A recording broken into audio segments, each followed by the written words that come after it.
Everyone, আসসালামু আলাইকুম। Welcome back to my channel Hijal blogs.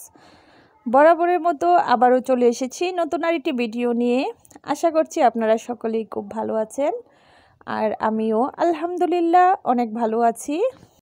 তো আজকের এই ভিডিওটি ঝকঝকাচক ট্রেন চলা দিয়ে শুরু করেছি।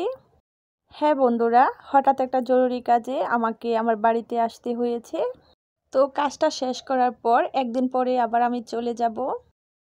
তো বাড়িতে আসার পর অফ ক্যামেরাতে খাওয়া দাওয়া সব কিছু সেরে নিয়ে এখন চলে এসেছি আমাদের বাড়ির সামনে একটা ফাঁকা জায়গা আছে, সেইখানে মূলত আম্মু একটা বাগান করেছে।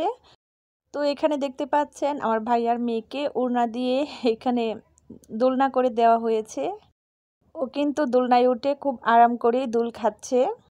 তো কারা কারা এভাবে ছোটবেলায় দোলনায় বসে দোল খেয়েছেন, এভাবে দোলনা তৈরি করেছেন, আমাকে কমেন্ট করে জানাতে ভুলবেন না। বর্তমানে যে গরম পড়েছে তাতে তো সবারই অবস্থা নাজেহাল, আর ভাইয়ার ছেলে মেয়ের অবস্থা তো আরও বেশি খারাপ। ভাইয়ার ছেলে মেয়ে তো দিনের মধ্যে দেখা যাচ্ছে 8-10 বার গোসল করছে। তো আমাদের বাড়ির এই সামনের জায়গাটার মধ্যে আসলে খোলামেলা, তো অনেকটা বাতাস, তাই সবাই মিলে মূলত সেখানে যেয়েই বসে থাকি। তো ওরা এদিকে দোল খাক আর আমি এদিকে দেখতে পাচ্ছেন চলে এসেছি আম্মুর ছোট্ট একটা বাগানে। তো এই বাগানটার মধ্যে আম্মু অনেক ধরনের সবজি গাছ লাগিয়েছে। আমি মূলত বাগানটা ঘুরে দেখতে এসে এখানে অনেকগুলো সবজি হারভেস্ট করে নিয়েছি। তো আজকে আম্মুর এই ছোট্ট বাগানটা ঘুরিয়ে দেখানোর পাশাপাশি আম্মুর বাগান থেকে আমি কি হারভেস্ট করেছি তো আপনারা দেখতেই থাকুন। গাছ লাগাতে কিন্তু আমারও খুবই ভালো লাগে। মূলত আমি আম্মুর থেকেই হয়তোবা আমি এই শখটা পেয়েছি। আমার আম্মুও গাছ লাগাতে খুবই পছন্দ করে। আর আমার যারা পুরনো ভিউয়ার্স আছেন তারা তো জানেন আমি আমার বাসার ছাদে 6 তলার উপরে ছাদের মধ্যে আমি ছোট্ট একটা বাগান করেছিলাম। তো আসলে আমার বাসাটা যেহেতু একদম নিচতলায়, আর আমার বাসাটা হচ্ছে 6 তলা বিশিষ্ট, তো 6 তলা উঠে প্রতিদিন ছাদ বাগানের পরিচর্যা করা আমার পক্ষে অনেকটা কষ্টকর হয়ে যায়। তাই মূলত বাগান করাটা আমি বাদ দিয়ে দিয়েছি। তো যাই হোক, এখানে দেখতে পাচ্ছেন আমি কিন্তু এখানে কিছু কাঁচা পাকা টমেটো উঠিয়ে নিয়েছি। আর এখানে দেখেন বাগানটার মধ্যে আম্মু কিছু ডাঁটা শাক লাগিয়েছে, কিছু পুঁই শাক লাগিয়েছে, তারপর এখানে বেগুনের চারা আছে, তারপর ওইদিকে ঢেঁড়সের গাছ আছে। তো এখানে কিছু ঢেঁড়সও বড় বড় হয়ে গিয়েছিল, তো সেগুলোকে আমি উঠিয়ে নিচ্ছিলাম। আসলে আমি তো সবজি হারভেস্ট করব সেরকম প্ল্যান ছিল না, তাই কোনো কাঁচি টাচি নিয়ে আসিনি। তো ঢেঁড়সগুলো তুলতে আমার একটু কষ্টই হচ্ছিল। তো তারপরেও আমি এখানে কিছু ঢেঁড়স উঠিয়ে নিয়েছি। তারপর এখানে কাঁচামরিচ গাছের মধ্যে কিছু কাঁচামরিচও বড় বড় হয়ে গেছে, তাই কাঁচামরিচগুলো উঠিয়ে নিচ্ছি। তো আমি সবজিগুলো উঠিয়ে নিচ্ছি, আর সেই ফাঁকে বরাবরের মতো আমার ভিউয়ার্সদের কাছে একটা ছোট্ট অনুরোধ করে নিচ্ছি। এই পর্যন্ত ভিডিওটি দেখার পর যদি কোথাও কোনো অংশ একটুও ভালো লেগে যায় তাহলে প্লিজ একটা লাইক করে পুরো ভিডিওটি কন্টিনিউ করবেন। আর শেষ পর্যন্ত ভিডিওটি দেখার পর যদি পরবর্তীতে আমার ভিডিও দেখার প্রতি কোনো প্রকার আগ্রহ সৃষ্টি হয় তাহলে চ্যানেলটিকে সাবস্ক্রাইব করে বন্ধু হয়ে আমার পাশেই থেকে যাবেন।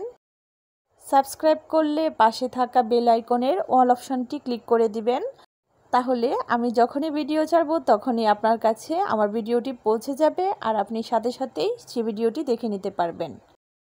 যারা অনবরত আমাকে সাপোর্ট করে আমাকে এগিয়ে নিয়ে যাচ্ছেন তাদেরকে জানাচ্ছি অসংখ্য ধন্যবাদ। আর যারা সাবস্ক্রাইব করেননি তাদের প্রতিও আশা রাখছি নিশ্চয়ই কোনো একদিন আমার কথা বা কাজ কোনো একটা ভালো লেগে গেলে ঠিকই সাবস্ক্রাইব করে বন্ধু হয়ে আমার পাশে থেকে যাবেন। তো যাই হোক, এখানে আম্মুর বাগানের 4-5টা জুড়ে কিন্তু অনেক ধরনের সবজি গাছ আছে। 4টা পাশ জুড়ে আম্মু বরবটি গাছ, করলা গাছ, তাছাড়াও টমেটোর চারা, মিষ্টি কুমড়ার চারা, তাছাড়াও আরও অনেক ধরনের সবজির গাছ লাগিয়েছেন। তো দেখতে পেয়েছেন আমি কিছু বরবটিও উঠিয়ে নিয়েছি। তো বাগানে মূলত আরও অনেক কিছুই আছে, তো আজকে আর তেমন কিছুই উঠাবো না। আসলে বাজারে তো সব কিছুই কিনতে পাওয়া যায়। তো শখ করে বাগান করার উদ্দেশ্যই হচ্ছে অল্প অল্প করে যখন যেটা রান্না করবে তখন সেটা উঠিয়ে এনে তাজা তাজা খাওয়া। তো আমাদের এই বাড়িটাতে মূলত সবজি বাগানের পাশাপাশি বেশ অনেকগুলো ফল গাছও আছে। আম, জাম, কাঁঠাল, লিচু, নারিকেল, পেয়ারা সব গাছই এখানে আছে। তাছাড়াও এখানে কিন্তু কলা গাছও আছে। তো সেইগুলো আর আজকে আপনাদের সাথে তেমনভাবে শেয়ার করা হয়নি। অন্য আরেকটা ভিডিওতে আমি অনেক আগে একবার শেয়ার করেছিলাম আম্মুর এই বাগানটা। তো এখন চলে এসেছি লেবু গাছের কাছে, একটা লেবু পেড়ে নিব আজকে খাওয়ার জন্য। তো লেবুগুলো আসলে তেমন একটা বড় হয়নি। আর এখানে দেখতে পাচ্ছেন দুইটা সজনে ডাঁটা হয়ে আছে, ভাবলাম এগুলোকেও উঠিয়ে নিই। উপরে কিন্তু আরও অনেকগুলো সজনে ডাঁটা আছে, তো সেগুলো আর আজকে পারবো না, এই দুইটাই উঠিয়ে নিচ্ছি। তো এগুলো পেরে নিয়ে আমরা বাড়িতে চলে যাচ্ছি। আর আজকের মতো ভিডিও থেকে এখানে বিদায় নিচ্ছি। তো আমার আম্মুর এই ছোট্ট শখের বাগানটি আপনাদের কাছে কেমন লেগেছে তা কিন্তু কমেন্ট করে জানাতে ভুলবেন না। ভালো লাগলে সাবস্ক্রাইব করে পাশেই থেকে যাবেন। তো আজ আর বাড়াচ্ছি না, আজকের মতো এখানে বিদায় নিচ্ছি। আল্লাহ হাফেজ।